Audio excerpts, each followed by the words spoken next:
pouvait encore trouver des cartes postales vantant les prostituées de Bou Saada.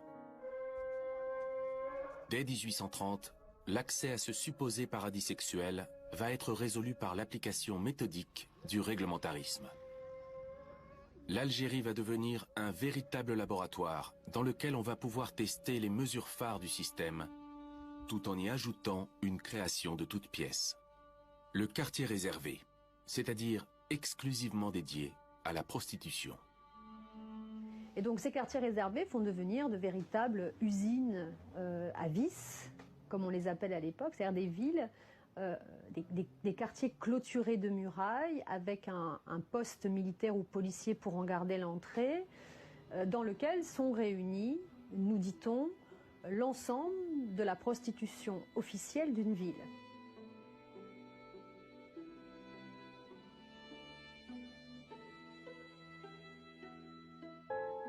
Le but du système réglementariste n'est pas de produire une prostitution qui soit saine. Le but du système réglementariste, c'est de permettre à une catégorie de femmes d'être sacrifiées et de surcroît, comme nous sommes dans un système capitaliste, de rendre la sexualité, qui comme vous le savez fait gagner beaucoup d'argent, rentable. La colonisation et les guerres coloniales ont été vraiment des fabriques d'une nouvelle virilité. Or cette virilité, elle s'exprime de deux manières. En tout cas de deux manières extrêmement visibles. C'est bien sûr la guerre, d'un côté, une guerre qui concerne en général les hommes, et c'est la question de la sexualité. Parce que quand on a fait la guerre et qu'on a vaincu, quelle est la meilleure manière de prouver au vaincu qu'il est vaincu?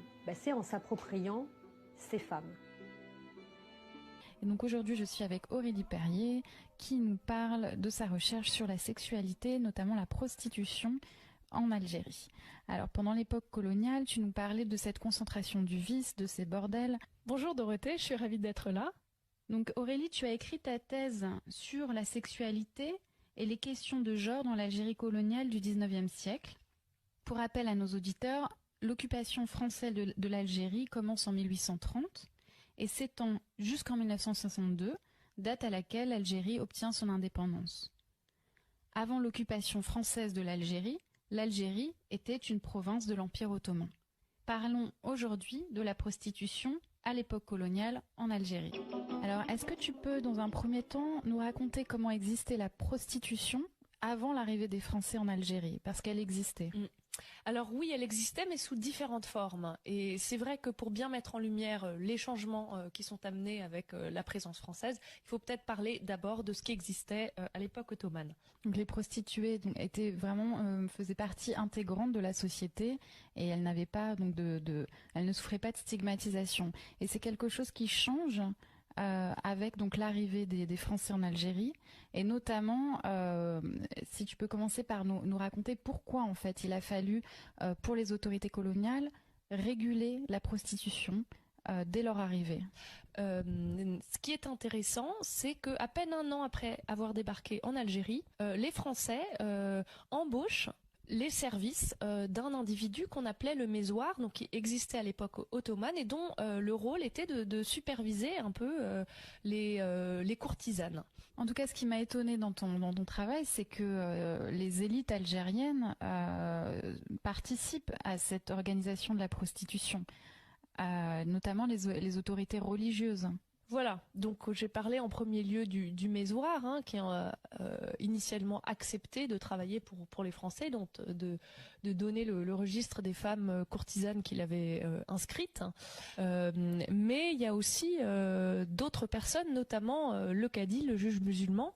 Donc on sait qu'il y a eu quand même un certain aller-retour entre les élites religieuses et puis la police des mœurs, qui interroge un peu parce qu'on a tendance à penser que ça aurait pu être que le reflet d'une volonté finalement française, mais effectivement, comme tu le notes, c'est surprenant de voir qu'il y a cette connivence entre les élites algériennes et françaises. Alors comment on peut faire sens de ça? L'occupation française signifie la présence sur le sol algérien de contingents militaires très importants. Donc, qui dit présence masculine dit bien sûr nécessité de gérer la demande sexuelle de ces hommes. Et en fait, les espaces traditionnels de plaisir charnel qu'on a évoqués au début du podcast tendent à se transformer pour ressembler finalement de plus en plus au bordel où il y a une taylorisation de la sexualité. Une taylorisation, c'est-à-dire qu'il y a il y a certaines prostituées, notamment au XXe siècle, hein, qui ont jusqu'à 70 clients dans la journée. Donc, à la chaîne. On est tout de suite dans la consommation d'un corps. C'est parfois minuté, etc. Et le but est lucratif, quoi. Donc c'est vraiment le capitalisme sexuel. Justement, ce qui est intéressant, c'est cette fascination en même temps pour le corps des Algériennes. Parce que Constantine, donc c'est la ville sur laquelle tu as travaillé pour ta recherche, est un lieu touristique, un lieu de tourisme sexuel même. Dans la réalité, c'était souvent bien plus compliqué, et comme tu le désignes, il y avait effectivement une demande de la part de touristes qui venaient, pour des raisons, vraiment voilà, donner libre cours à leur désir sexuel et leurs fantasmes. Donc dans la réalité, en fait, la prostitution était un ferment de métissage. Justement, oui, je voulais en venir à là. C'est un lieu de rencontre, finalement, la prostitution, entre Français et Algériennes. Et ce que je trouvais très intéressant de ton travail, c'est notamment de voir que les prostituées sont les premières à s'habiller à la française, à porter des noms français. Donc il y a toute une transformation des femmes algériennes au contact de ces Français qui s'opère. Cette idée de contaminer, en tout cas d'importer des idées, des pratiques, des normes européennes dans la société algérienne. Notamment la présence de l'alcool, parce que dans les bordels il y a de l'alcool. Est-ce que ça contribue à la diffusion de cette consommation dans la société algérienne? Alors en fait, il y avait une régulation contre la présence d'alcool dans les bordels. Mais ce qui se passe, c'est plutôt que les prostituées, après, sortent du bordel, ou en tout cas, tu évoquais tout à l'heure la folklorisation de la prostituée. Il y avait notamment une tribu en particulier dans l'Algérie ottomane qui était connue pour former des courtisanes. Et c'était quelque chose où les mères formaient leurs filles, etc. Et c'est quelque chose qu'elles pratiquaient pour un temps, pour amasser un petit pécule avant de se marier, et qu'ensuite elles abandonnaient entièrement cette profession. Dans l'introduction que vous signez avec d'autres historiens, hein, qui est blindée scientifiquement, celle-là. Par rapport à ce qu'on a vu, elle n'est pas d'une violence folle. Elle l'est parce qu'elle est à la fois quelque chose qui montre qu'il n'y a aucune retenue. On est au bordel, au BMC, bordel militaire de campagne militaire. Et on voit bien qu'il n'y a aucune pudeur et que la mise en scène de la photo, elle est justement de montrer que tout ça appartient à ces militaires qui sont là. Là, on est en quelle année? On est au milieu des années entre 25 et 30. On voit bien au niveau qu'on est certainement dans le sud algérien, au niveau des uniformes. Mais surtout, ce qui est incroyable, c'est la mise en scène qui est proposée. Il y en a d'autres dans le livre. On voit la mise en scène à un moment de jeunes filles qui font la pyramide des prostituées.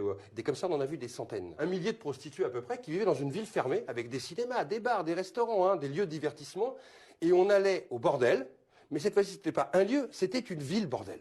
Et les Français ont inventé ça. C'est-à-dire qu'ils ont inventé quelque part des mondes qui n'existaient pas avant leur arrivée, sont devenus des mondes du réel, car ça faisait partie de leur harem à eux, de leur compensation d'être là-bas, de ce monde qu'ils découvraient et qui devenait le leur, où ils avaient tous les droits.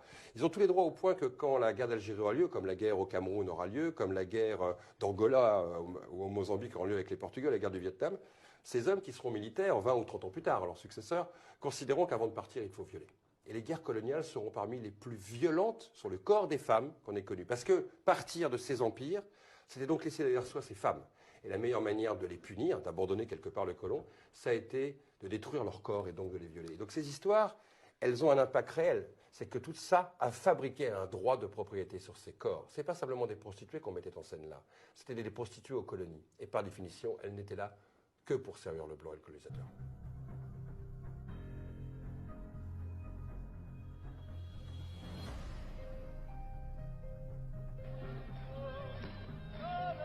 Salam alaikum, Jacques Chirac. C'est la première visite d'État d'un président français depuis l'indépendance de l'Algérie. Traversée sur le boulevard Zirout Youssef. Visite exceptionnelle, protocole exceptionnel, une pluie de confettis. Même la marine cible.